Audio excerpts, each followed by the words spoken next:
Assalamualaikum warahmatullahi wabarakatuh. Sampurasun. Alhamdulillah wassalatu wassalamu ala Rasulillah Muhammad ibni Abdillah wa ala alihi wa sahbihi wa mawala. Amma ba'd. Wa qala Allah ta'ala fil Qur'anil Karim wa huwa astaqul qailin a'udzu billahi minasyaitonir rajim. Bismillahirrahmanirrahim. Inna a'tainakal kautsar fasholli lirabbika wanhar inna syanaka wal-abtar. Seluruh santana Kesultanan Cirebon dan seluruh zuriah Sunan Gunung Jati, seluruh zuriah keluarga besar Wali Songo yang dirahmati oleh Allah Subhanahu wa taala. Saya Pangeran Kuda Putih, Sultan Sepuh Jainuddin II Aryana Terja, Sultan Sepuh Keraton Kasepuhan Cirebon. Dalam hal ini menyikapi rumor di media sosial yang sangat luar biasa rame dan juga membuat semua pihak bingung, ya. Dan ini yang mendorong bahwa akhirnya saya harus menyampaikan sesuatu hal. Dan ini yang tidak habis pikir, ya. Saya tidak habis pikir bahwa statement tersebut keluar dari orang yang selama ini saya hargai, ya, dan saya hormati bahkan, ya. Tidak menyangka bahwa bahasa tersebut ini sangat menyakitkan, khususnya keluarga besar Wali Songo, ya, dan juga Sunan Gunung Jati. Ya, saya yang ada di Keraton Kasepuhan sebagai Sultan pun kaget mendengar hal tersebut, ya. Ini yang saya putarkan video beliau, ya, dalam sebuah pernyataannya yang sangat luar biasa, dengan semangat dan menggebu-gebunya penuh dengan keyakinan sekali. Banyak orang sekarang ngaku cucunya Wali Songo, bahwasanya tidak ada anak cucu Wali Songo. Kalau ada orang yang sekarang ini, yang sekarang ngaku cucunya Wali Songo, itu nggak ada. Sekalipun ada dari pihak ibu, bukan dari pihak apa. Kalau dari pihak ibu terputus. Wali Songonya para habaib. Ini menurut para ahli nasab, hampir 500 tahun generasinya lenyap. Ya. Ya, ini di statement ini oleh Bahar Smith. Siapa yang tidak kenal sosok beliau yang notabene dikenal dengan Habib Bahar Smith, ya. Ini yang sangat disayangkan keluar dari mulutnya beliau dengan penuh keyakinan yang menyatakan bahwa turunan Wali Songo ini terputus. Wali Songonya habaib, tapi turunannya ini tidak ada di Nusantara. Kalaupun perempuan itu terputus. Namanya anak nggak ada yang terputus, tetap saja turunan, model laki-laki, model perempuan, ya. Bagaimana dengan Siti Fatimah? Itu perempuan beliau. Lalu bagaimana dengan Imam Husain dan Hasan? Dari siapa? Kepada baginda Rasulnya? Dari ibu. Jadi mau dia anak laki-laki, mau anak perempuan, ya, saya pribadi menganggap tidak ada yang terputus. Masa kita punya anak perempuan kita bilang itu bukan anak kita, terputus dia dari kita. Lalu anak laki-laki aja yang kita akui. Wah, ini sama aja zaman jahiliyah kalau kayak begitu, ya. Jadi bagi kita keluarga besar Wali Songo tidak ada yang membedakan antara anak laki-laki dan perempuan. Ingat itu.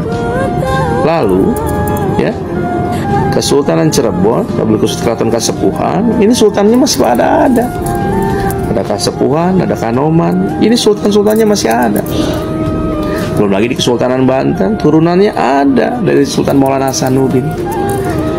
Jadi kalau Anda tidak mengetahui mengenai sejarah Nusantara, cukuplah diam. Janganlah menggembu-gembu seakan-akan Anda yakin dengan statement Anda.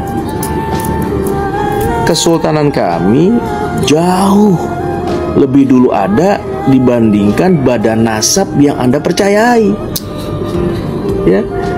Kami punya kitab-kitab tua bagaimana susunan nasab dari mulai Kanjeng Sunan sampai ke kita, dan itu terjaga dengan baik. Kalau di keraton namanya ada babon keraton, ada babon silsilah, ada akte lahir dari keraton yang menyatakan bahwa seseorang tersebut tersambung kepada Kanjeng Sunan, baik dari jalur laki-laki maupun jalur dari perempuan. Itu ada kitab akte lahir keratonnya, disebut babon keraton. Lalu saudara kami juga yang memang zuriahnya dari Sunan Gunung Jati bukan cuma yang di dalam keraton, tapi yang di luar keraton di wilayah Cirebon semuanya juga turunan. Banyak ulama-ulama besar di Cirebon sana yang notabene masih turunan Sunan Gunung Jati, seperti keluarga besar Pondok Pesantren Benda, Pondok Pesantren Buntet, Ciwaringin, Kempek, dan juga yang lainnya, dari Trusmi, ya banyak. Jadi turunan Sunan Gunung Jati ini terjaga dengan baik kenasapannya.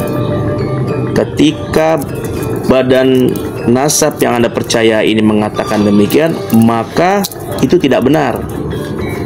Wali Songonya habaib, tapi turunannya tidak ada. Ini merupakan fitnah yang sangat luar biasa. Jadi saya harap para Bahar Smith untuk bisa menyadari diri dan mengakui ada sebuah kehilapan atas apa yang diucapkan. Seharusnya tabayun dulu pada keluarga besar kami, ya, baik di Benda, ya, baik di Buntet dan di pondok pesantren yang lainnya. Para ulama-ulama silakan bertabayun atau ke keraton, mangga, kan gitu. Jadi saya minta kepada Bahar Smith hati-hati dalam berucap. Ketika kita berbicara bernasab kepada baginda Nabi, maka yang dilihat adalah tutur bahasa dan akhlak. Saya sempat lihat juga beberapa dakwah Anda ini mengeluarkan bahasa-bahasa yang sangat kotor sekali, ya, memaki, menghujat. Ini sangat disayangkan, di mana perjalanan para zuriat Wali Songo, para ulama-ulama, para kiai-kiai selalu beriringan selama ini dalam dakwah Islamnya, ya, selalu bersama-sama dalam syiar, dalam dakwah. Kenapa Anda melontarkan dengan bahasa seperti ini? Kalau bicara galak, kami bisa galak.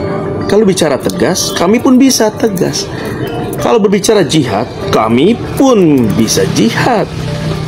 Karena dari mulai nenek moyang kami dulu dijajah oleh VOC, oleh Hindia Belanda, dari dulu berperang leluhur kami itu, termasuk di Kasepuhan, sampai dikudeta di Kasepuhan itu oleh Belanda dan juga abdi dalamnya. Kami jihad, kami selalu berperang. Jadi bicara masalah semangat jihad bukan cuman milik Anda dan juga kelompok Anda.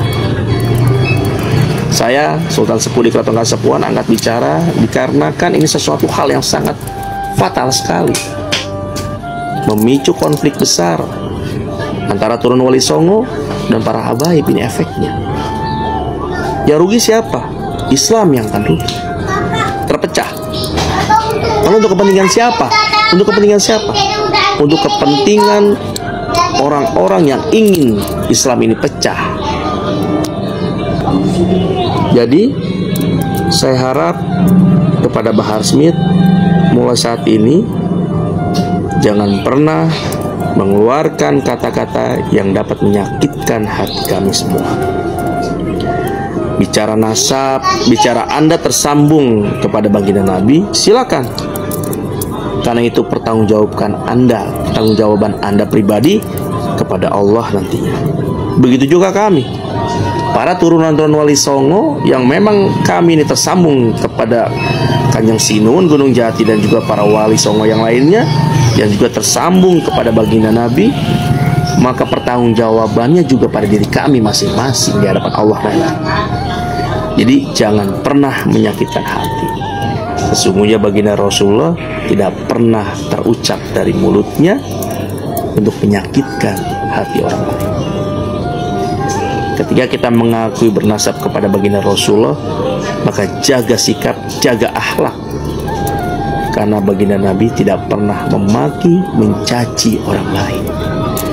Apakah pantas kita sebagai turunannya, kita mengeluarkan dalam dakwah sebuah cacian dan makian terhadap orang lain, walaupun orang itu salah,